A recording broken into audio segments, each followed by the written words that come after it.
those of you who missed the first part of Lunchbucket Large and Talking Lunchbucket, the tail will be in proximity to this particular video or on most social media outlets. Large's new sage, Talking Lunchbucket, advised him to betray 350,000 voters and become a Republican governor instead of the Democratic one he was elected to be. He subsequently, Lunchbucket Large that is, became the honcho of Donald the Dumpling, whose greatness lay in being the most reprehensible politician in a millennium of scoundrels. Large and the Dumpling had morning tete-a-tete over steaming water and shaving cream,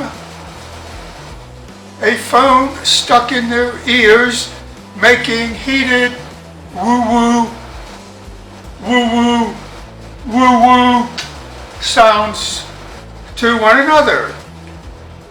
Lunchbucket advised Large not to worry about the flood victims languishing because federal money had been mismanaged by his appointee at the Capitol, and that mismanagement would work out somehow. Keep the bond money because the worst pothole collapsed roads in the nation don't row the residents of the state. Talking Lunchbucket advised him that the state's high court corruption would work out. So stay home and take care of your own sleaze. Talking Lunchbucket told Large to shovel a big gob of cow poop under a silver platter and present it to the legislators as a symbol of their accomplishments to date. Talking Lunchbucket told him to veto medical marijuana because it stinks like your underwear. Recently, Lunchbucket Large and Talking Lunchbucket came out of the closet when Large announced the appointment of Talking Lunchbucket as his chief of staff, awarding his strategist a 6-figure salary.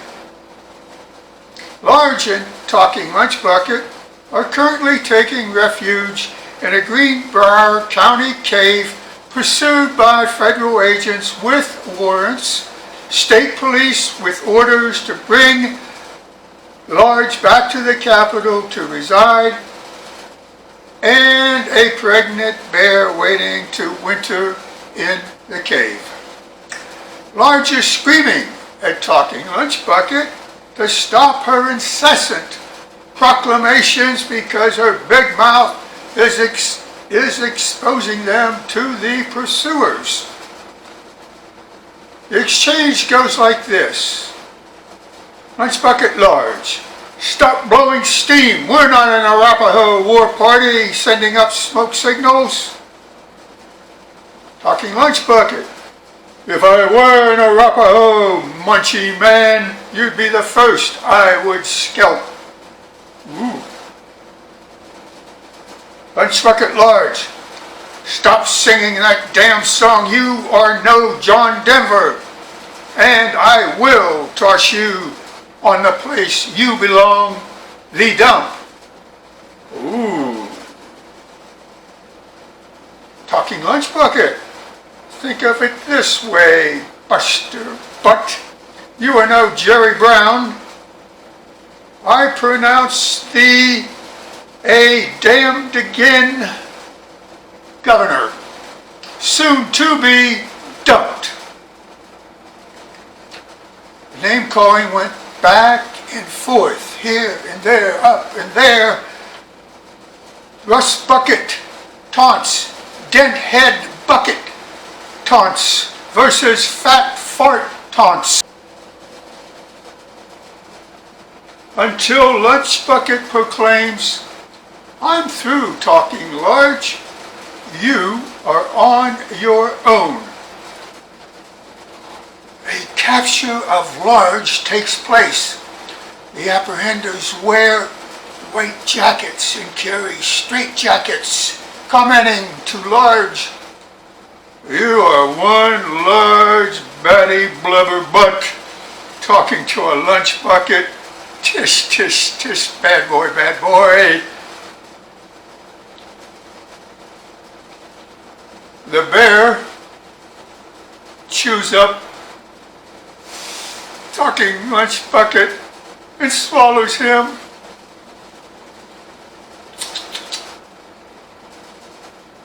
Lunch bucket large is now called Loony Large.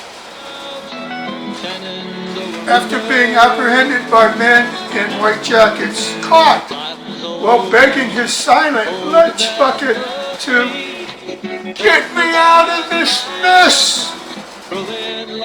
In West Virginia, Loony Large is not a pejorative. In the ebb and flow of West Virginia politics, that handle is an honorarium. That's all, folks.